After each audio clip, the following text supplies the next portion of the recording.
de regreso por aquí y pues seguimos con las entrevistas. El día de hoy tenemos un invitado especial, él es Miguel Ángel Núñez, abogado, como les había anunciado. Pues qué importante es hoy en día informarnos de cómo actuar en caso pase algún accidente o de repente nos enfermemos en el trabajo. Para solucionar todas nuestras dudas, aquí tenemos a nuestro invitado. ¿Cómo estás? Muy buenos días. Buenos días, encantado.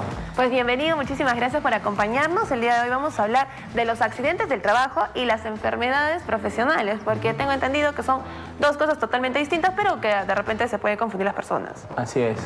Un accidente de trabajo se puede definir como todo suceso repentino que causa un daño, una lesión al trabajador. Y la enfermedad profesional es una deficiencia en el sistema inmune del trabajador generado a consecuencia de la prestación de servicios. Entonces, si bien son situaciones relativamente distintas, ambas tienen en común que se originan con motivo de la prestación del servicio. Ahora, el accidente de trabajo es probablemente el más común en comparación con las enfermedades, porque son sucesos repentinos que a veces uno no necesariamente va a poder prever. Lo particular del accidente de trabajo es que no solo va a ocurrir dentro del horario de trabajo, sino que puede ocurrir antes, durante, incluso un día que no le corresponda elaborar el trabajador, siempre y cuando este suceso se genere con motivo de la prestación del servicio, ¿no? O sea, mientras yo esté cumpliendo una orden de mi empleador y tenga algún tipo de lesión, eso se va a considerar un accidente de trabajo. Y la enfermedad profesional, a diferencia del accidente, no es algo que se materialice inmediatamente, ¿no? O sea, digamos, yo ahorita camino, me caigo y voy a tener una rotura, una luxación, en fin. En cambio, la enfermedad profesional es algo progresivo, es algo que se va ¿Dando con el tiempo? Así es.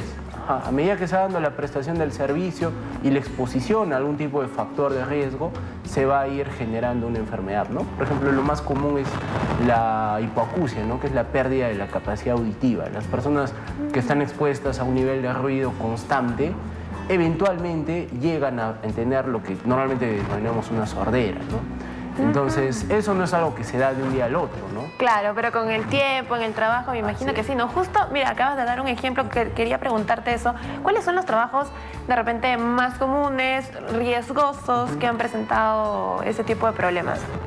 Normalmente la actividad minera es en la cual los trabajadores están más expuestos o a accidentes de trabajo o enfermedades profesionales. Sí. Porque por su propia naturaleza es una actividad que se puede dar en socavón, en tajo abierto, con maquinarias, en condiciones que siempre ponen a prueba la capacidad, la salud de los trabajadores. Entonces, en relación, por ejemplo, a la minería, la hipoacusia es algo común porque las máquinas, la exposición constante a ruido genera eventualmente la sordera. Hay otra enfermedad que se denomina la neumocosis, que es básicamente cuando tus pulmones se empiezan a afectar, se empiezan a llenar de partículas por la exposición al polvo, ¿no? Entonces, son enfermedades que normalmente las adquieres durante el trabajo y no se dan de un día para el otro, ¿no? Son personas que han estado expuestas constantemente a niveles de ruido. Y en los accidentes es mucho más común, ¿no? Porque el accidente puede ser desde una caída que simplemente genere, no sé, ¿no? Un pequeño raspón, hasta una caída que genere una operación. Claro, una fractura, una cosa así, ¿no? Los accidentes pueden ser leves o muy graves, ¿no? Pero no dejan de ser un accidente. ¿Y cómo debe actuar el trabajador frente a una situación así? De repente tengo un accidente, ¿qué es lo que deben hacer? ¿Cuál es el proceso? Bueno, el trabajador que tiene en principio todo trabajador debe tener conocimientos de que su empleador, antes de empezar a trabajar, le debe haber brindado determinadas medidas de seguridad para prevenir estos accidentes. Capacitarlo, entregarle equipos de protección personal. Por ejemplo, en el caso de la hipoacusia es obligatorio tener los tampones y orejeras, doble protección, dependiendo del nivel de ruido. Hay tiempos estimados, ¿no? No puede ser muy prolongada la exposición, debes alternar, ¿no? Claro. Zapatos de seguridad, la forma en la que debes emplear una máquina. Entonces, el trabajador debe saber que el empleador lo que tiene que hacer primero es capacitarlo y prever todas todas estas situaciones. Pero lamentablemente siempre va a fallar el nivel de protección o van a ocurrir eventos que son extraordinarios. Pues cuando eso ocurre, lo que el trabajador debe saber es que, en principio, el empleador tiene la obligación de cubrir todas las atenciones en salud que correspondan. Ahora, ¿cómo las va a cubrir? Puede ser a través del seguro de salud, que es el que se paga regularmente, o puede ser a través de un seguro especial que se denomina el seguro complementario de trabajo de riesgo. Este seguro es particular para las personas que desarrollan una actividad que de por sí ya es riesgosa. Entonces, este seguro va a cubrir cualquier tipo de tratamiento, rehabilitación, prótesis, o incluso, si es que la lesión se llega a prolongar, te cubrirá una pensión temporal o una pensión definitiva, ¿no? Si es que llega a generar ya una invalidez, ¿no? Esto, digamos, si estamos en el plano del trabajo regular, formal, donde un empleador cumple sus obligaciones. Pero si estamos en el plano de un trabajador informal o un empleador que no quiere cumplir sus obligaciones, tendrá que recurrir ante la autoridad de trabajo o ante un juicio, ¿no? Ante el Poder Judicial. Claro, ahí yo me imagino que debe ser un tema un poco más complicado, más grande, ¿no? Por ejemplo, yo quiero saber qué derechos tiene el trabajador en caso de las enfermedades. O sea, con el transcurso del tiempo, se enfermó, como puedes decir. Yo he visto bastantes casos de personas que de repente han tenido ya complicaciones por los pulmones, por el clima, por, no sé, los sitios en los que están ubicados también, ¿no? Correcto. Incluso el frío en general, ¿no? Por ejemplo, como en la mina. Entonces, ¿qué derechos tiene el trabajador en caso tenga una enfermedad así? Correcto. Si el trabajador empieza a evidenciar algún tipo de afección en su salud, el empleador lo primero que debe hacer es, evaluarlo a través de un médico ocupacional, pero después de ello es posible o es probable que tenga que proceder a la reubicación del trabajador. Por ejemplo, en el ejemplo que planteas, si trabajas en altura, de repente vas a tener que trabajar en otra área, en otro lugar, cambiar el puesto de trabajo, aumentar los equipos de protección, en fin. Pero si es que eso no es posible, en esos casos lo que el trabajador tendría que optar es tal vez dejar el trabajo, evidentemente a cambio de algún tipo de indemnización. Ajá. Eso ya va a depender de cómo se desarrolla la relación laboral, la negociación entre el empleador y el trabajador. Pero si es que la enfermedad profesional realmente genera una incapacidad que no va a permitir que preste servicios habitualmente el trabajador, lo que tendría que optar es por una pensión que es generada a través de una declaración previa de una invalidez. La invalidez implica la imposibilidad del trabajador de continuar prestando servicios normales. La invalidez puede ser temporal o puede ser permanente. Y también la invalidez puede ser parcial o puede ser total. Si es parcial, el trabajador tendría que ser reubicado a otro puesto. Pero si es total, implica que el trabajador no puede prestar servicios en ningún tipo de labor. Lo que tendría que hacer es hacer el trámite para obtener una pensión. Esa pensión va a estar a cargo del seguro privado a través del SCTR, el seguro complementario de trabajo de riesgo, o a través de salud. Cualquiera de los dos, dependiendo de las circunstancias de hacerlo. O sea, buena cuenta, lo que un trabajador debe saber es que si te enfermas y ya no puedes trabajar, no es que quedas desamparado, ¿no? Va a tener que haber algún tipo de forma a través de una pensión.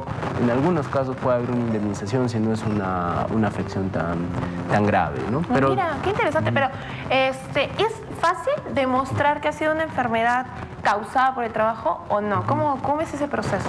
Ese es a veces el principal problema que tienen los trabajadores, porque, como te decía, una enfermedad no es algo que se presenta de un día para el otro. Exacto. Tiene que haber una exposición constante y progresivamente. Tienen que haber exámenes ocupacionales previos. Entonces, a partir de eso es que el trabajador va a poder demostrar. Lo que tiene que demostrar es primero la afección que tiene, ¿no? Que te incapacita ya para poder seguir prestando servicios. Eso lo va a determinar un médico. Pero al mismo tiempo tienes que probar que has estado expuesto a un riesgo y que es a consecuencia de ese trabajo que lo has adquirido. Ahora, un trabajador normalmente rota en distintos trabajos y no necesariamente la afección la adquieres en un trabajo específico, ¿no? Entonces, normalmente en el caso de enfermedades ocupacionales, a menos que siempre hayas trabajado para una sola empresa, lo que más se mire es la actividad que has desarrollado. Porque yo como un trabajador minero puedo trabajar en distintas empresas, ¿no? Pero siempre expuesto en buena cuenta a un mismo tipo de riesgo, ¿no? Claro. Ruidos altos, altura, polvo, en fin, ¿no? Entonces va a ser el historial médico del colaborador y los antecedentes laborales lo que van a permitir determinar ello. Y normalmente quien está a cargo de esto son las aseguradoras, porque son ellas las que otorgan las pensiones. Y bueno, como toda aseguradora tiene sus propios procedimientos, sus propios estándares, y no es poco común que los trabajadores no estén de acuerdo con las decisiones, ¿no? Entonces, dentro de eso también hay un procedimiento para impugnarlo, ¿no? Mira, y bueno, vamos a hablar un poco del tema, un poco a lo malo, ¿no? Porque, ¿qué pasa si una empresa no tiene bien la seguridad para sus trabajadores? ¿Qué les puede pasar? Bueno, si una empresa no tiene implementado todo un sistema de seguridad, lo que se expone es, en primer lugar, a que ocurran accidentes o se generen enfermedades ocupacionales. Y en segundo lugar, que sean multados por la autoridad de trabajo por estos incumplimientos. La ley de seguridad establece una serie de obligaciones, ¿no? Muy variadas y muy complejas dependiendo del tipo de empresa, ¿no? O sea, digamos, no es lo mismo el nivel de seguridad que va a requerir una empresa de servicios que tiene 20 trabajadores a una mina, ¿no? Que tiene más de 1000 y se dedica a trabajar con maquinaria pesada en condiciones de por sí riesgosas. Claro. Pero digamos que dentro de los documentos que normalmente se necesita, en principio es un plan de seguridad. ¿Y si no lo tuvieran, reciben una sanción? Sí, la autoridad de trabajo podría imponer multas que pueden llegar hasta los 300.000 soles tranquilamente, dependiendo de la cantidad de trabajadores que tenga la empresa. Del tipo de empresa, si es una microempresa, si es una pequeña empresa, en fin, ¿no? Esto sin contar el daño que se causa a un trabajador y que va a ser indemnizado en un juicio. Incluso ya existe un criterio en el Poder Judicial que indica que todo accidente debe ser indemnizado. Entonces, si tienes un trabajador tiene un accidente, lo más seguro es que vas a tener que pagar una indemnización. ¿Cuánto es? Eso ya es otro tema, ¿no? Va a depender de cada circunstancia, de cada caso, ¿no? ¿Y qué consejo le darías a los jóvenes que nos están mirando, que de repente van a empezar su primer trabajo, para que conozcan ellos también sus derechos como trabajador? Porque no muchos sabemos de esto tampoco. Claro, sí. Bueno, una persona que se va a insertar recién en el mercado laboral debe saber de que al momento de ingresar a laborar necesita que el empleador le dé una capacitación en el puesto que va a desempeñar, en la tecnología, en la maquinaria, en las condiciones en las que va a laborar. Sin duda alguna hay labores en las cuales uno asume que y de cajón se van a dar las capacitaciones, las medidas, ¿no? Si entras a trabajar una fábrica o una mina. Si trabajas por ejemplo, en persona que trabajas en una oficina, es un poco difícil, ¿no? Pero no necesariamente, pero no es que no debas tener una capacitación, probablemente va a ser distinto. Entonces, lo primero es recibir una capacitación. En segundo lugar, dependiendo de la actividad que tengas, tienes que tener lo que se denomina EPPs, que son equipos de protección personal, casco, botas, guantes, lentes, dependiendo de la actividad que tú desarrolles. También el empleador debe tener un comité de seguridad, ¿no? Dependiendo de la cantidad de trabajadores que tenga. Entonces este comité representa a los trabajadores frente al empleador. Y en algunos casos también puede haber un reglamento de seguridad, ¿no? Si la empresa tiene 20 o más trabajadores. Entonces, esas son las principales obligaciones que uno debe tener. Pero eso yo te diría desde el plano legal, ¿no? Pero desde el plano de la realidad, lo que toda persona debe saber es que no debería prestar un servicio si no se siente seguro. O sea, no seguro de poder hacerlo, sino seguro de que su desempeño no le va a generar un daño en su salud, ¿no? Claro. Porque precisamente cuando uno es joven a veces no valores. Te exponemos mucho también a distintas situaciones, te expones a no considerar ciertos riesgos que puedes tener en el trabajo, ¿no? Entonces, justo a eso iba, porque de repente, pues ahora nos aventamos a un nuevo trabajo. Por ejemplo, los chicos que se van a mina, ¿no? E ignoran lo primero, la salud. O sea, la seguridad, son un poquito más avesados, ¿no? A distintas situaciones. ¿Cómo deberían prever el tema de su salud, que a mí realmente me preocupa eso, porque a lo largo del tiempo te expones mucho o realmente pasan muchos accidentes. ¿Cómo podríamos, o tú qué les dirías a los jóvenes para que tomen un poquito más de conciencia en eso, ¿no? Bueno, en principio deben tener presente de que no podrían empezar un trabajo si no tienen una capacitación adecuada, en primer lugar. ¿Y qué pasa si no la hay? Ya es como que la primera señal de que algo está mal, ¿no? Así es. Y definitivamente también deberían tener la suficiente, no sé si valentía, coraje, cual iniciativa para solicitar que sea el empleador brinde y cumpla este tipo de medidas. Si es que no lo llegan a hacer, deben tener presente de que tienen el derecho a negarse a prestar el servicio, ¿no? Uno podría decir, si te niegas a hacer lo que te dice tu empleador, es una falta, te van a despedir. No necesariamente. Si es que realmente es algo que expone tu vida, tú tienes derecho a resistirte a prestar el servicio. Evidentemente tienes que dejar una evidencia, una prueba de ello, ¿no? Y dentro de todo saber de que al final nada va a valer más que la salud, ¿no? Entonces eso es lo que uno debería tener presente. Así es, sobre todo eso, ¿no? Qué importante lo que acabas de decir, porque igual si no hay salud, ¿cómo seguimos trabajando? ¿Cómo seguimos produciendo? Sabemos que necesitamos pues también trabajar, de repente tienes familia o incluso para ti mismo, para tus gastos, entonces prioricemos la salud, que es tan importante. Y mira qué bueno que ya hemos tocado este tema el día de hoy para que todos también conozcan un poco más sus derechos como trabajadores. Me gustaría que le comentes a la gente cómo es que te puede contactar. Bueno, pueden buscarme por las redes sociales. Mi nombre es Miguel Ángel Núñez, yo soy abogado con especialidad en Derecho Laboral y bueno, cualquier duda, consulta, estoy presto para absolverla. Perfecto, muchísimas gracias por acompañarnos esta mañana. Te esperamos de repente en alguna próxima oportunidad para seguir conversando y aprendiendo. Gracias a ti, encantado.